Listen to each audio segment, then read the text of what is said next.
Welcome to The Balancing Act, the podcast for mastering work, wealth and well-being, with me, your author and host, Sarah Brennand.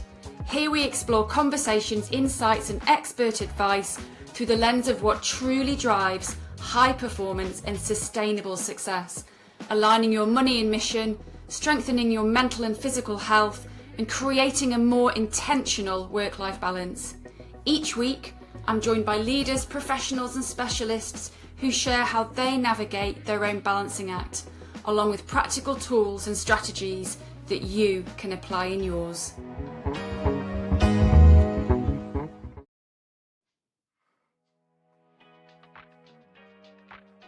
In this episode, I'm joined by former RAF pilot John Peters, whose experience of being shot down and held as a prisoner of war during the Gulf War reshaped his understanding of fear, control and choice. We talk about what it really takes to lead yourself through the hardest moments, managing uncertainty, accepting what you can't control and making decisions under extreme pressure. This is a powerful conversation about perspective, resilience and how we define who we are, both in the moment and long after it's passed.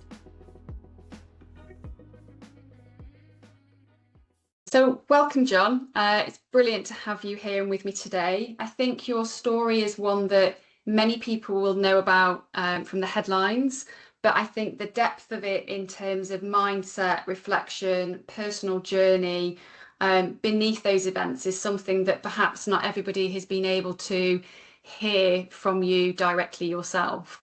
So I think the conversation that we're going to have today very much sits central to the balancing act in terms of an understanding of fear and what that can mean and how we can learn from that and use it to help us navigate anticipated events or existing events that are there to challenge us and how we can apply those in our leadership and in our wider life. So I think it would be really a great place to start to just go back to the beginning before those kind of pivotal headline defining moments and just start to understand who you were as a child and where did the aspirations start in terms of wanting to become a pilot. Did you always know that you were going to do that because you did get your pilot's license at a relatively young age?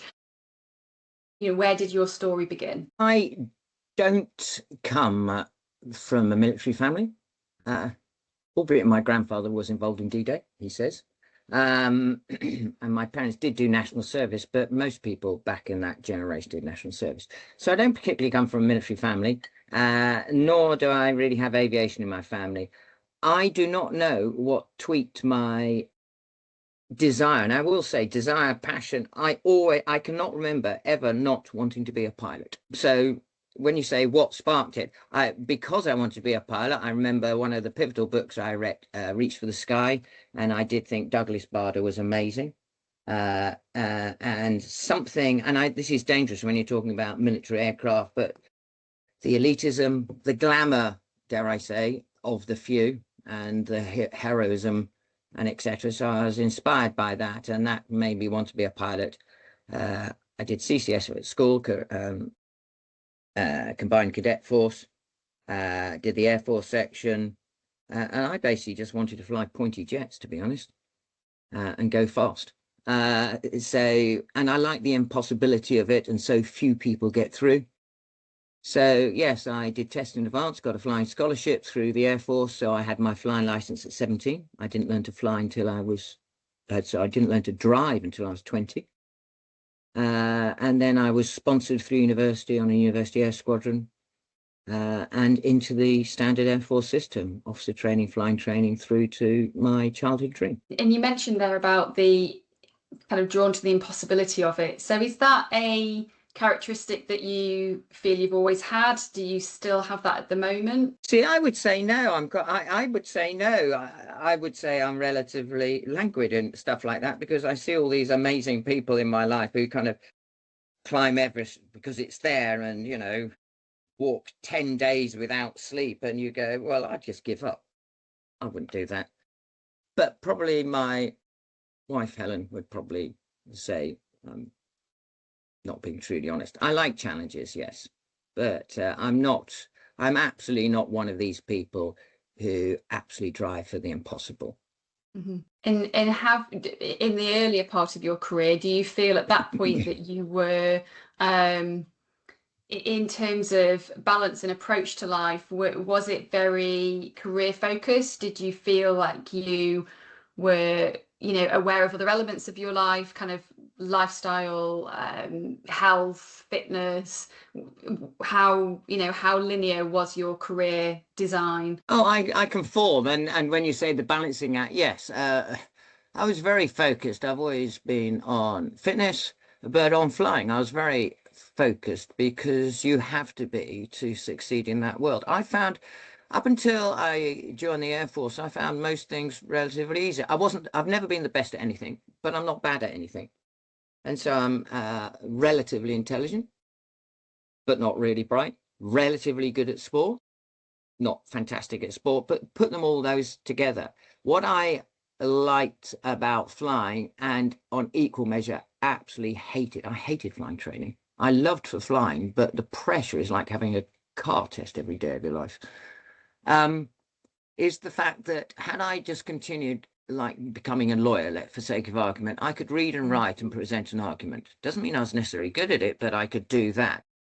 Flying introduces an entirely different way that your brain is spatial intelligence, decision making. It sounds theatrical, but working at the limits of human capabilities, physically, mentally, and so I really liked that challenge. And you're pretty single-minded because you have to be. Yeah. And therein, there is a drive in there, and I do regret this. I went away to a flying course the day before my son was born. I drove back, was there for the birth, and then went back to flying training. So that's pretty bloody single-minded, and that's a poor balance. I can justify it, Mm-hmm. and this is where I think modern society has grown up a bit, because even leaders now, I think, would not expect that.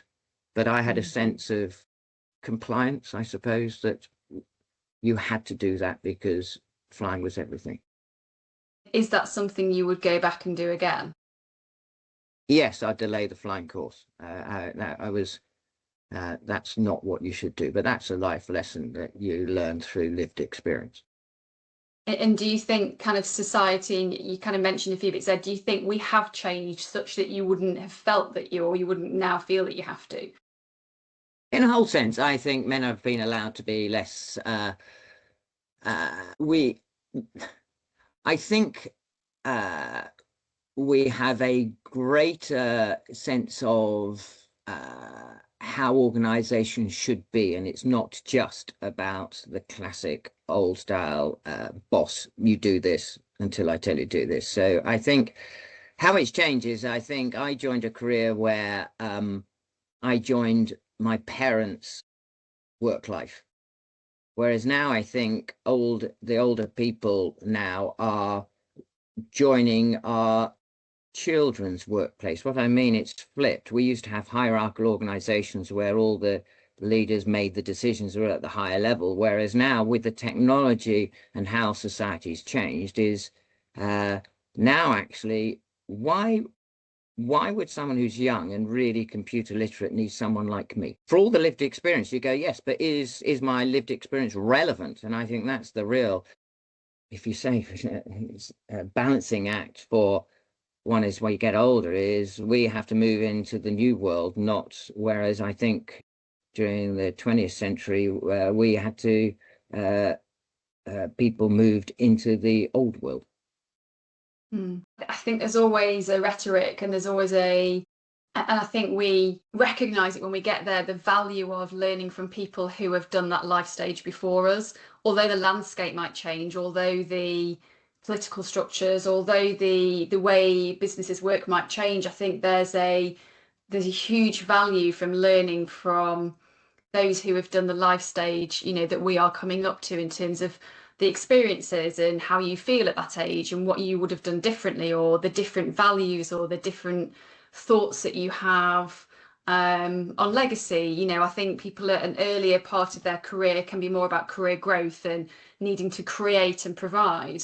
Whereas I think there is, you know, those who have moved through that stage and go, well, actually, I would have done it differently, and not necessarily always a work perspective, just these are the parts of my life that I would have approached differently, and these are the bits I absolutely are non-negotiable, and I would do that again.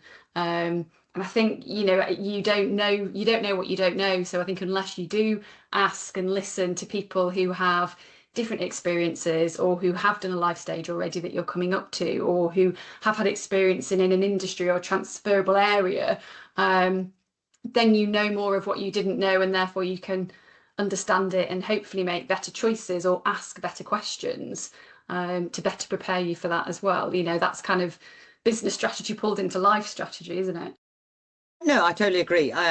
You know, it's you don't stop learning. It's interesting. I now work with chief execs, and sometimes you go, "Why don't you know this?" But they're 48, 50, and you go, "Well, did I know that at 48, 50?" Because you know, I'm 63 now, 64 at the end of the year, and you go, "Well, I've learned some stuff in the last 15 years." Yeah. And I agree with the phases. I don't expect my children to agree with me, because I think that'd be really boring. But you say, well, I've done the growing up bit, I've done the building a career bit, and then you say, how do we build a relationship? If you want kids, you know how I've gone through the children phase, I've gone through the building a life stage, we've gone through, you know, everybody in life. Now I've been very best, but you've got tragedy, death of people you love, maybe divorce. You go through all those life phases, and now then as we get older, you go, well, the end is closer than the beginning, and you start saying, now I'm at a stage is how much longer do I have to work? So you go through that transition to the next place. And it's then how you deal with the end of life. So each of those phases, yes, if you're moving, so you can be just in front of those who follow you, because those are lived experiences. And I do think the most interesting thing was when Microsoft was going through, I think it was Facebook, was doing all sorts of things in the American legislature. And there was one of these senators who was about 80, I believe. And young people on Facebook were absolutely, you know, taking the mickey out of him, because they said, this guy's not even, you know, ha ha ha, look at this old man, you know, he doesn't even probably even know what Facebook is and why. And he said, well, and he replied, I'm not talking about Facebook, and I'm not on it, and it's no interest. I'm looking at privacy. If you give the data to this technology, they can own your identity, and therefore they can you know, manipulate this, they can define your life. So it was about privacy and data. And you say that is a lived experience. I may not be up with the technology, but I Yeah. do know the human legacy of identity and privacy, and those are almost eternal functions. How do we balance that and own those in the modern world? So yes, we may not be up with the technology, but you are still a thinking human being who maybe thinks beyond the technology. Go, is this right? Yeah. Is this moral? Is this ethical? Well, those on a human level, I don't think change. They just become more complex with technology. Yeah. So let's move to what has become quite a, you know, a pivotal and a key turning point, for you. Talk to me about Operation Desert Storm, in January 1991. I should call it Op Granby, really, because the Brits called it. See, the Americans have a far better way of naming their operations. Desert Storm. We were Op Granby, but yes, okay, Desert Storm. Yes, I was an RAF Tornado pilot. I never expected to go to war. Kuwait got invaded in August 1990.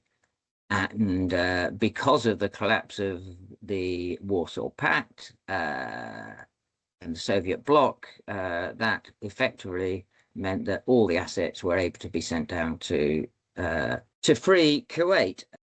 On the first day of the war, I was on a tornado. We were attacking an airfield. I was shot down and captured and taken to Baghdad, and they spent 7 weeks in captivity as a prisoner of war, being basically beaten and starved to death effectively in that time. Was very lucky I survived that, and released, and then for a couple of years, 2-3 years of my life, and I was 29 at the time, catapulted to global attention. I mean, global attention. I describe it as going from a black box, which is, where a complete isolation in a concrete box being beaten and starved, to unbelievable mass attention. And white light is because you are literally in whiteout, because you cannot see anything because of so many cameras and flash bulbs going off. You are totally in whiteout.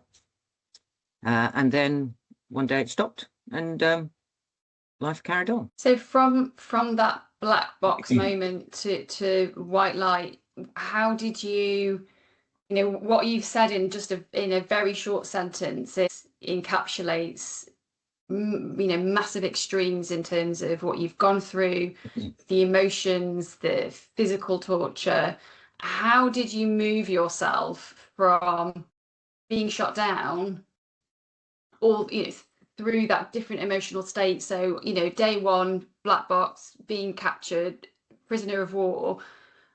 Mentally at that point, how did you, what are the things that you did to help yourself get through that minute by minute or day by day? What was the process? Because that's something that very few people hopefully will ever have to go through now, but understanding that instant need to recognize fear, if that's if that's an emotional label that you would use, or a different label, and how do you instantly need to, with very little time to choose, how you respond to it? Okay, well, in some ways I was lucky, and that sounds a bit of a cliche, in the fact that after we got shot down, we were buried in the sand by machine gun fire, beaten up a bit, but then taken off to Baghdad. And in the 10 hours going towards Baghdad, I knew what was going to happen. I knew they were going to interrogate, or people say torture. They're the same, dare I say, they're the same methodologies. They just to different ends. With torture, you'll say anything to stop the pain. With interrogation, they use the same methodologies, but they use pain and psychological pressure that they can rely on the information. That's which sounds rather like, oh, what a lovely jingoistic, oh, what a lovely war description as a military man, but that's the difference. So I knew what was going to happen to me. So, I mean, for the 10 hours, I literally had a mantra in my head. I'd seen all the prisoner of war movies, and every single prisoner of war came out damaged and destroyed the lives of, once they returned, destroyed the lives of the people they loved. So my mantra as I went in, I thought, either I'm going to die painfully and humiliatingly here, or I'm going to disappear in the Middle East for 10 years. I will not come out a damaged human being. You can break, here's the mantra, you can break my arms, pull my teeth out, cut my balls off. I will not come out a damaged human being. And should I ever come out in 10 years' time, Helen, my wife, will be married to another man, and my children, my son was 2 years old, my daughter was 6 weeks old when I went to war. My children will call another man daddy. I will not destroy their lives. I think love is letting go and letting them live. So I'd see them, and then I would deal with the rest of my life should I get released. So in some ways, I'd say piss on 7 weeks, because I'd set my mind. So I committed to that. And is that a response that you were surprised by, or had things, before in your life tested you in a way that you'd started to build up that mindset, and that was something that you instinctively went to? No, I mean, like most people, you live a life. You don't think that way. You go through school, you want to be good at school, you want to have friends, you want to be accepted, you go to university, you want to get pissed and get laid.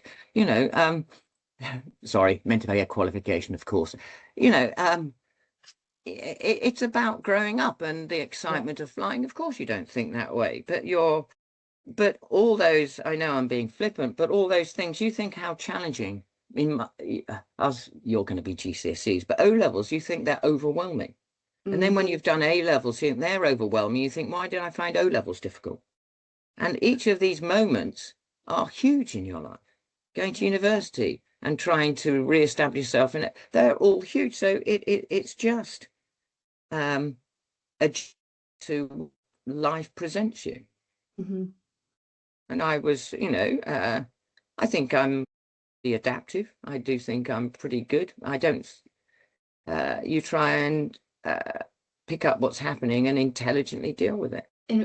Are there any other things that you did in terms of a survival strategy or a mindset strategy over the course of those 7 weeks that you reflect back on and go, actually, that was really helpful, or that's something that I would take and use again in a different situation, but apply in terms of thought patterns or areas of focus when all you had at that point was kind of your mind to get you through? Yes, I'll do this relatively quickly. I had an incident where I thought I was going to get gang raped. They took me out into one of the interrogations. They beat me up, stripped me naked, like about 5-6 guys filling me all over. And I thought they were going to gang rape me. They didn't eventually. I thought they were going to stuff a knife up my ass as well, which was rather disturbing. And when I got back to the cell, I was shaking uncontrollably. And in that moment, I realized I couldn't control the world around me. But in that moment, I suddenly learned, and this was probably I accepted that. And my big word, and probably the biggest learning I go, is acceptance. You can't control the circumstance, but you control how you respond to it. So I was really quite angry. I was literally convulsing with shaking, shock, I suppose. And so I found myself saying, I've learned a level of fear, and they've got to be really creative. It's not what they do, whether they drill my kneecaps or whatever they do. It's not the pain. I know it sounds silly. You get used to pain. It nullifies. It's whether you can deal with your own fear and the fear that it induces. And I thought, now you're going to have to be really innovative, because I can learn faster than you can come up with ways to push my level of fear above what I've just experienced. And from that acceptance, you have to acknowledge the event itself. So I do it A, B, C, D, E. So, and I'll do this quickly. A is acknowledge accept where you are now.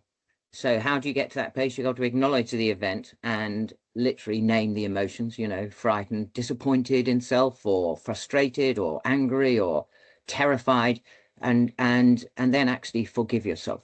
That you should have, could have. My phrase is 2 minutes ago as a prisoner of war is a waste of time dwelling on. If you didn't live up to who you believe you are, it is what it is. It makes you human.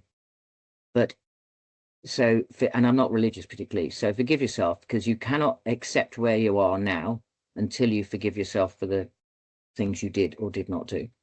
Yeah. Why is that important? Acceptance, you can only learn by living in the present. Something new happens, you have to learn fast. And that's probably the key of, I found as a prisoner of war, is you have to be present to learn, and don't dwell on failures of the past. So that's the A. B is look beyond the walls. If I looked at the walls and the beatings, I would have given in. I'd have no more attributes than anybody else. I look way beyond the walls and the beatings. I plan the business I now run. I plan the rest of my life pretty much in captivity. So you escape through projection, effectively. C is how to calm yourself down. I now know the words, but I taught myself yogic breathing effectively. Go figure. I now know the words. And it's about having that commitment. And that was my commitment. I will not come out a damaged human being. So I locked myself in myself. Even though I couldn't control the circumstances, I could control my reaction to them. D is discipline. Yes, I have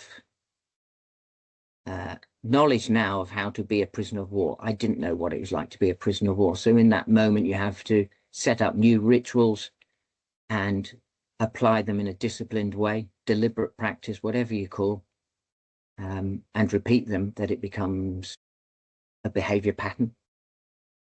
And E is how do you get through it? The E is manage your energy, not your time. And so if your worst enemy is yourself, you can catastrophize. So they're walking past yourself and think, oh God, they're going to cut my legs off. No, that's you catastrophizing. And so you've got to, if your mental energy or rational, logical mind is going that way, you tie into almost your sense of identity. No, this is who I am and I'll deal with it. So that's your spiritual energy. Or you deal, if your emotions overwhelm you, you step out and say, well, it hasn't happened yet. Yeah. And the physical, if you feel weak, you control that through mental energy. So basically, you're using your energy over the different aspects of who you are. And I set myself tasks, way to think, a way to be in captivity, that have that ABCDE has remained with me. Okay, I didn't think ABCD at the time. It's how I synthesize my thinking, but I've applied that subsequently in my business life. Yeah.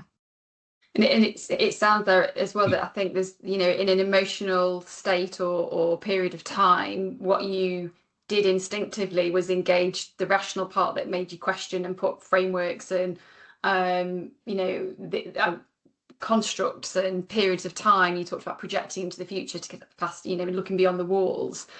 You also mentioned when we've spoken previously, about you know, I think you said the calm period there, and you know, I think a lot of association with being a prisoner of war would be the fear and a lot of negative emotions, but you've shared that you've actually spent some time during that period focusing on other emotions, so kind of what love means, for example, and just if you don't mind just sharing a little bit about that, you know, because I think it's very common for us to use labels on emotions really easily and perhaps not always take the time to go, what does that really mean for me? What does that feel like? What does that actually mean in terms of behaviors? Yes, I mean,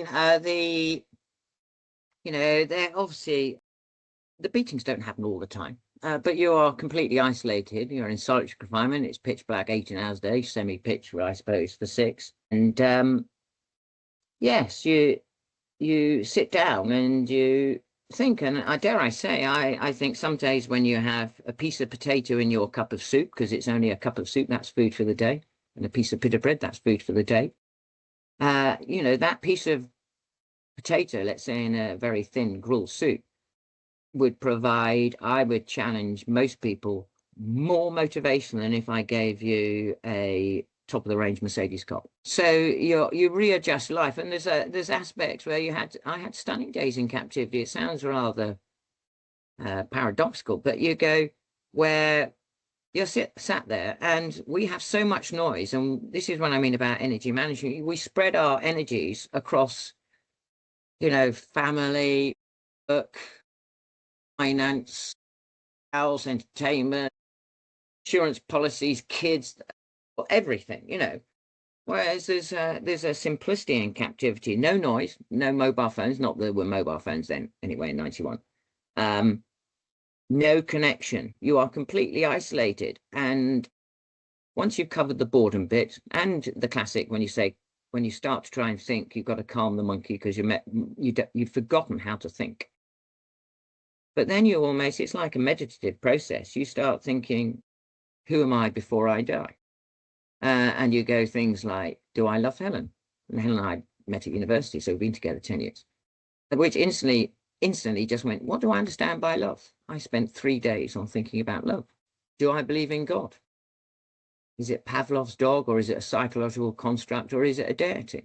You want to define, you know, when you get mock executions in that quarter of a second, their life does fly for you, and you kind of and you don't want to be defined by that circumstance. And you say, there's no one left to impress. No one's going to see you die, whether you piss or shit yourself, are really courageous. The simple fact is the bullet's going through your head and you're going to die, and no one's going to see you die. So you start saying, I want to choose to be me before I die. And there's a real quarter of a second, as you can hear the hammer just about fall, that you go true honesty with yourself. And that is actually a beautiful moment. Because you're no one left to impress. So you have these instances in captivity, which are quite seminal. And I suppose much of what I've done since I've got back, I suppose why I'm trying now, read lots and lots of books to try and encapsulate what I've learned from my lived experience and how I'm not saying I have the answer, but I want to share some of that and put together aspects of the POW bit. The fame is actually, when I say black box to white light, the fame is really interesting because it's total opposite from isolation to mass. Mm. But you deal with the same. It's about understanding who you are because everyone wants a piece of you. It's highly political. Everyone has an opinion. And therefore you have to be, and people write stuff that's not true. You can get very sensitive. But it becomes definitive. You have to, again, turn inwards and say, I can't control what people think.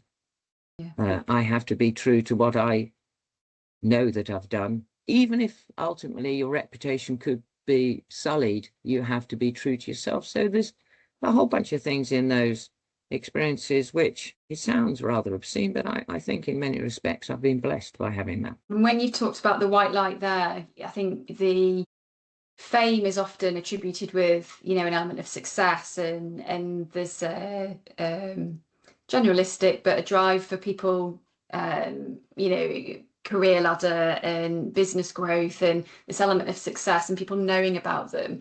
You were propelled straight into the white light and people knowing about you. If you could give advice to somebody else who is, for very different reasons, of course, but wanting that level of recognition or to be seen and to be heard, but also comes with it, as you've said, about people will write about you, or, you know, needing to know yourself. Is there any advice that you'd give to people about that journey towards that level of recognition that might help them prepare for it? I think, well, first, I do have to say, you know, I'm a bit of a moral obscenity. I reinforce every worst stereotypes of war. Go to war, come empty and medals, you know. I had friends who died and friends who don't get asked to do a podcast. They did amazing things in the war and they've returned to the life with almost without thanks. Whereas I've had been catapulted to an entirely different life. So I'm always feel very responsible for that. In terms of, you know, make no mistake, I'm a shallow, arrogant, fast jet pilot. When you get fame, it's wonderful. Sorry, a lot of it is shallow and lovely, and you get invited to five-star hotels, you meet famous people, and they want to talk to you, and you don't pay the money out. So make no mistake, that is amazing, because I'm shallow and vain. But actually, that's what people see. They don't see how stressful it is living that. So I do understand when you see these very young celebrities where that constant attention is challenging, because everyone does have an opinion. Even worse now, luckily we didn't have social media, but now you'd get it all over, you know, whether good, bad, and different. If you live on social media, it must be a nightmare. But I was at the same time balance that off, and it is always a balance. That's the 5% gloss, but 95 is I returned to 25,000 letters. They were coming in at 1,500 a week, and most of them were from people who'd been raped or abused as children. You know, God, one lady wrote 50 sides a month for 10 years to me about her life. And I replied to every single letter, and how people treated you, because suddenly you get exposed to a fundamentally different life. You know, I was in an elitist lifestyle, flying jets, and, you know, you end up military jets, and in that, with the, whether you call institutionalization or the military, they dial up that focused aggression and almost that detachment on application of violence in a good way. I mean, moralistic way, but it's still the application of violence. You have to dial down that because the world had changed around me, and you have to dial up aspects of empathy and compassion and understanding for people who have a fundamentally different choices in life. And so that is hugely enlivening, actually, of where you get exposed to the beauty of humanity and how lovely people are.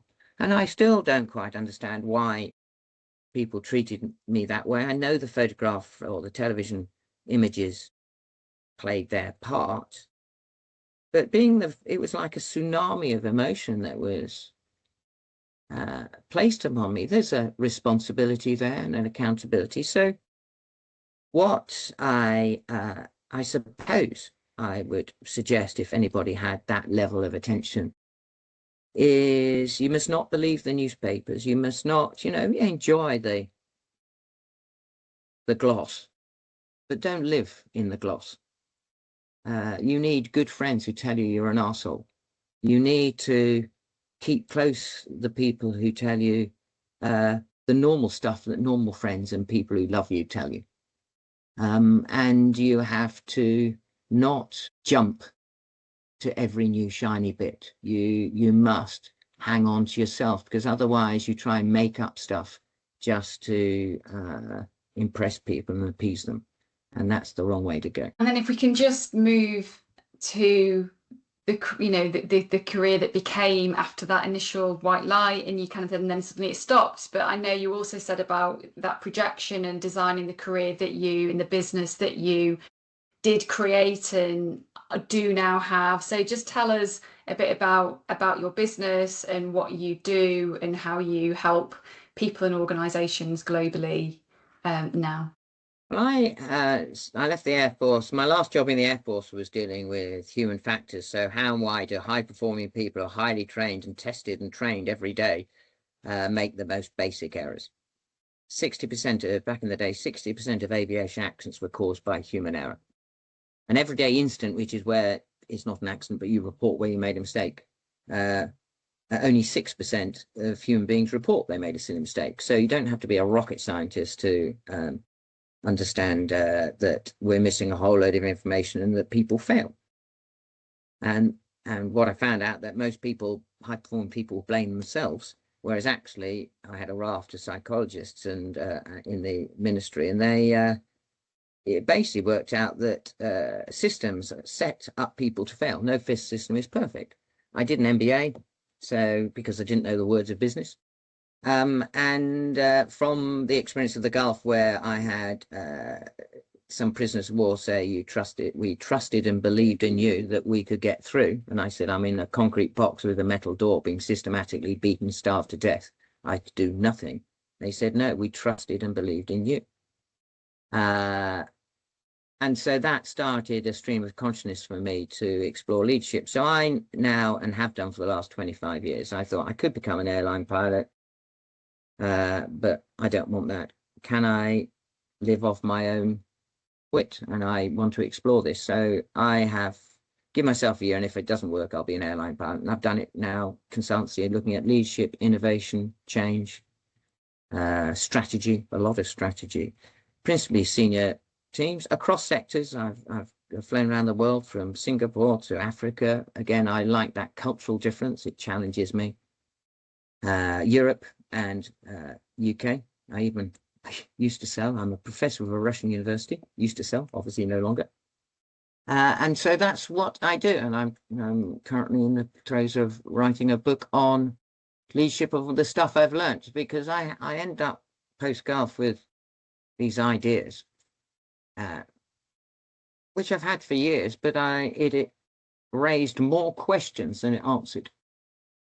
So that's what I've done for the last 25 years. And I want to try and, it sounds rather self-absorbed and conceited, but I want to try and put together as, I will use as a legacy, I suppose, because the balance is I was 29 when I got shot down. And there were things I found in captivity. When you say, how did you overcome? How did you learn this? Whatever happened in me, I knew I was going to be okay, even if they killed me. And I found a strength in myself, which I didn't realize I had. My challenge really for my life now is, you go, is that the best I'm ever going to be? So is my best performance when I was 29? Shit. Now I'm blessed. The paradox is I am blessed with the life I have been given because of that one instant, but it's always past focused, you could say. So how do I'd like to say there's more to John Peters than just being beaten up. You don't have to be clever to get beaten up. So much of why I like this consultancy and is exploring with other people their challenges and using I hope, what talents and efforts I have to help them solve their problems, and trying to then, through that lived experience from 29, so 34 years ago, coming up for 35, how do I encapsulate what I've learned in my lived experience and then share it?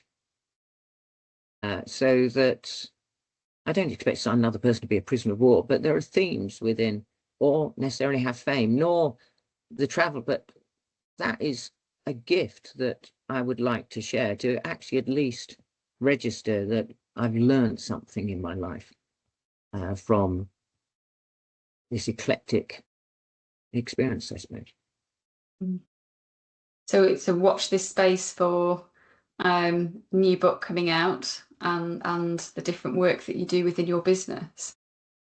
So if you could go on. Maybe not, because Helen, my Okay. wife, this has been 30 years in the writing, for God's sake, and my wife calls it Bleak House. She doesn't think it's ever going to be written. And yes, I don't know whether it's me just sorting out for myself. I am writing, but I want to do it in an intelligent way, and it's quite complex, I suppose. Maybe even over complex, I don't know. I'm writing it, and we'll see where that goes.